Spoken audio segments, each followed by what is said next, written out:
Almost hidden behind his massive form there was a girl, who ran up to Breckenridge and seized both his hands, her eyes sparkling. "Hi, Brecky, you old darling. I knew that if we both kept after him long enough, Dad would let me ride with you sometime. Isn't this gorgeous?" Stevens was glad indeed that the girl's enthusiastic greeting of the pilot was giving him time to recover from his shock, for Director Newton's little girl Nadia was not precisely what he had led himself to expect.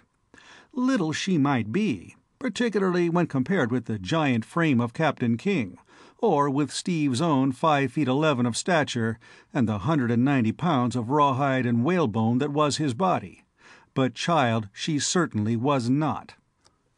Her thick, fair hair, cut in the square bob that was the mode of the moment, indicated that nature had intended her to be a creamy blonde, but as she turned to be introduced to him, Stevens received another surprise, for she was one of those rare but exceedingly attractive beings, a natural blonde with brown eyes and black eyebrows. Sun and wind had tanned her satin skin to a smooth and even shade of brown, and every movement of her lithe and supple body bespoke to the discerning mind a rigidly trained physique.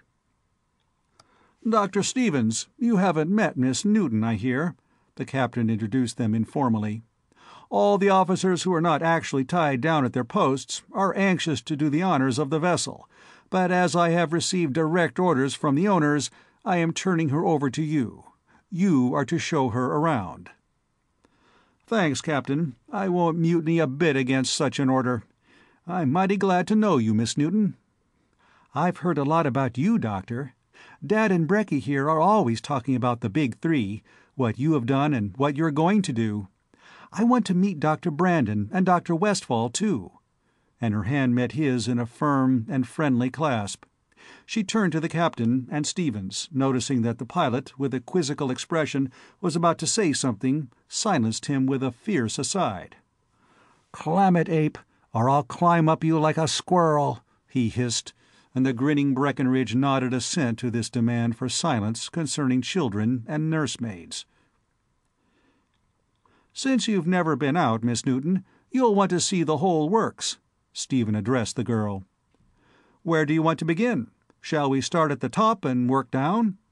"All right with me," she agreed, and fell into step beside him. She was dressed in dove gray from head to foot. Toque, blouse, breeches, heavy stockings, and shoes were of the one shade of smooth, lustrous silk. And as they strolled together down the passageway, the effortless ease and perfect poise of her carriage called aloud to every hard-schooled fibre of his own highly trained being. "We're a lot alike, you and I, do you know it?" he asked, abruptly and unconventionally. "Yes, I felt it too," she replied frankly, and studied him without affection. "It has just come to me what it is. We're both in fine condition and in hard training. You're an athlete of some kind, and I'm sure you're a star. I ought to recognize you, but I'm ashamed to say I don't. What do you do? Swim?" "Oh, of course! Stevens, the great Olympic high and fancy diver.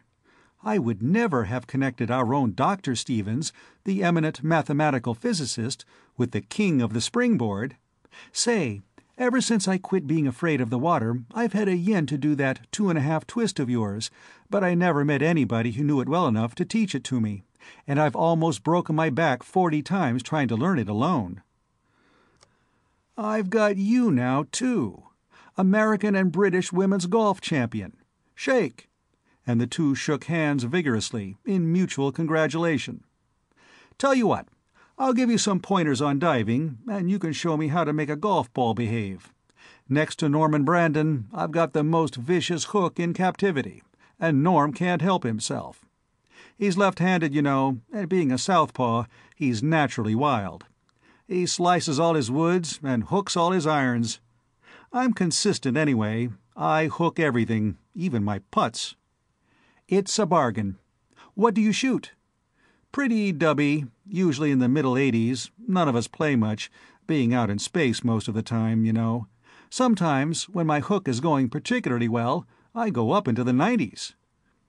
"We'll lick that hook," she promised, as they entered an elevator and were borne upward, toward the prow of the great interplanetary cruiser.